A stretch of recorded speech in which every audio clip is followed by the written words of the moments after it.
Good day, folks. This is Greg Judy at Green Pastures Farm. This is my wife, Jan, and tonight's topic is calving and some of the things they've done in the past that didn't work so well, and then we're going to graduate in the story to what we're doing today. And so back in the day, we were doing everything conventional. We were taking the bulls out, and we were trying to keep into a certain calving date. So we had two groups of animals through the wintertime. And so Jan and I went to a meeting in, it was in Hannibal, Missouri. It was a conference that I was speaking at. And the number one topic at that conference, it was just bitter cold. Snow was on the ground, just terrible weather. In February. And everybody was complaining about how bad it was calving. And Jan and I were looking at each other like, at that time we were basically May, June calving. And we had actually went to a conference years ago put on by Dick Diven that said the best time to calve was the longest day of the year, which was June 21st. And you have a better chance of the cows breeding back, and just everything was better, supposedly. Well, we tried it here in Missouri, and it was a wreck. And why was that a wreck? Well, in June, here in Missouri, it's hot. And flies just about ate up the baby calves. And the mothers that weren't real diligent about licking off the afterbirth, leaving just a little bit, maybe not licking off the navel real well, man, the maggots, and it was just awful. They just ate up the calves. Yeah, ate the hair off of them. It was bad. And so I'm like, well, I don't want to do that again. And so we went to April, May calving. And then we graduated. We heard this meeting, all these people calving in winter, they calling it spring calving. And it was almost... In February. Yeah, it was almost a bragging, right? Oh, I've got more calves in my bathroom than you do. And in the kitchen, and the cabs in my car or trucks. Yeah. And we're going, what idiots. So I read an article about 2 years later that said, why we taking the bull away from his family? And the whole gist behind the article was, in nature, nobody takes the white-tailed bucks away from the does. And they still fawn on schedule in spring at the peak season of the growing season when the vegetation has the most, nutrients in it and all that. And I'm like, boy, that sounds cool. And so I made the announcement to Jan. I was like, we're going to do this thing. We're not going to take the bulls out. And she looked at me like I had 4 eyes. That should have been ruled. No, that should have been a red flag right there. And your wife looks at you like you got 4 eyes. There's probably a good reason. You probably should listen to her, but not me. No, I charged ahead. And she even said, Greg, I don't think that's a good idea. And I won't say the author of the paper, but a very famous guy, and he's saying, look. And you were excited about it. I was excited about it. And why were you excited about that? Well, there was lots of reasons. One was, he kind of had a point. He said, if a cow calves outside your calving window, in other words, she doesn't stay on cycle and she calves later or whatever, just get rid of the cow. Don't take the bull out of the cows. The bull is the father. He's the headmaster. He's the guardian of that cow mob. And you take him out, you're breaking a natural cycle. He's the protector. I'm like, man, I like the sound of that. And we were only going to have one herd. The whole year. The whole year. Just one herd. You didn't take the bull out. Everything was good, and everything was going to be good. And it was going to be a piece of cake. Yeah, and within 4 or 5 years, we'd be calving in the same time as the deer fawns. It was all going to be good stuff. And so we went forward with it. And the first 2 years went pretty darn good. And why was that? We didn't have a winter. we really had no winter. No snow, dry, no mud, no nothing. It was not very cold. It didn't get cold. And those cows, some of them calved in the wintertime. And well, everything's kind of moving towards spring here in a couple of years. Everything's hunky. Yep. Well, then the third year hit. And the third year hit in January. We got 24 inches of snow. It stayed cold. 2 or 3 below zero for a month.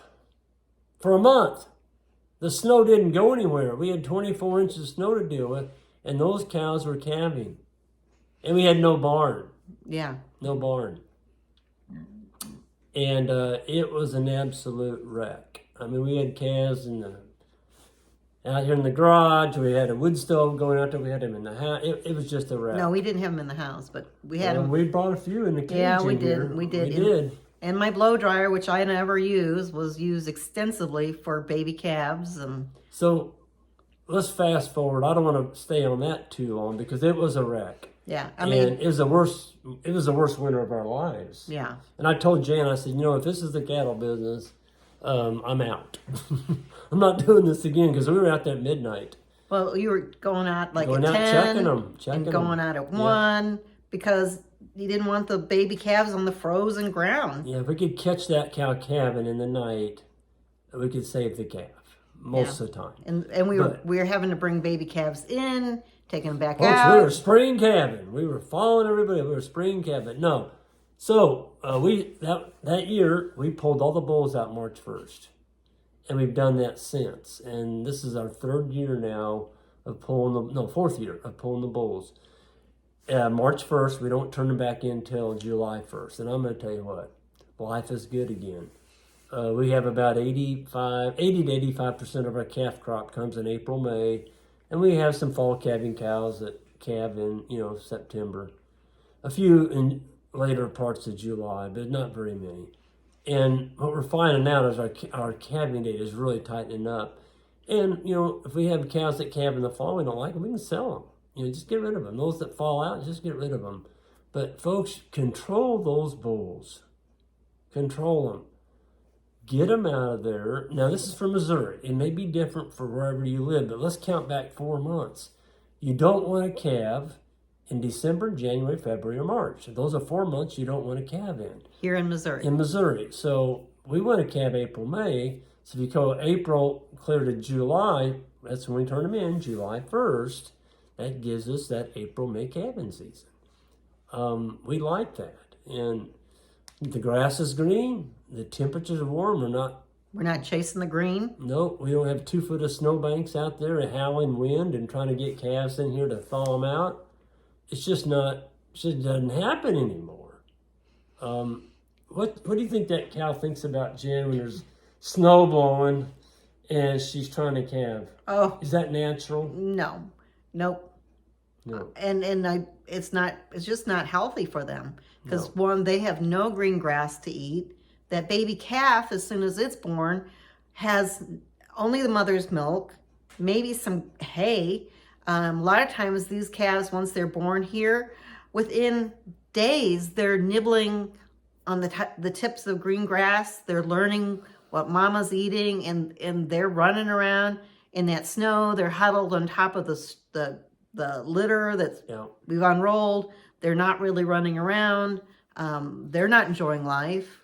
Well, it comes down to this, folks. You are the caretakers of your animals. And I think calving in January, February, March, and even throw in December there too, it's almost animal cruelty to the cows and the calves because, it's brutal. Now, if you've got a heated barn and that's what you want to do, I was up in Bismarck, North Dakota. They were calving. It was 40 below zero.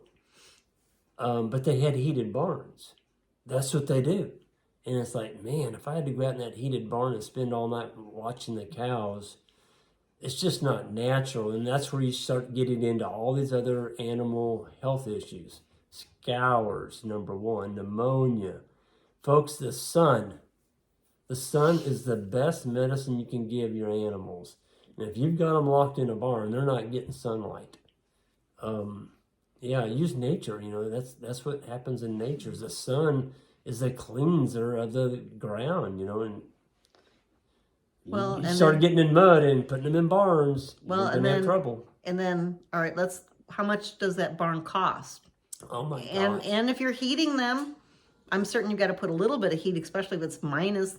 That's another added cost.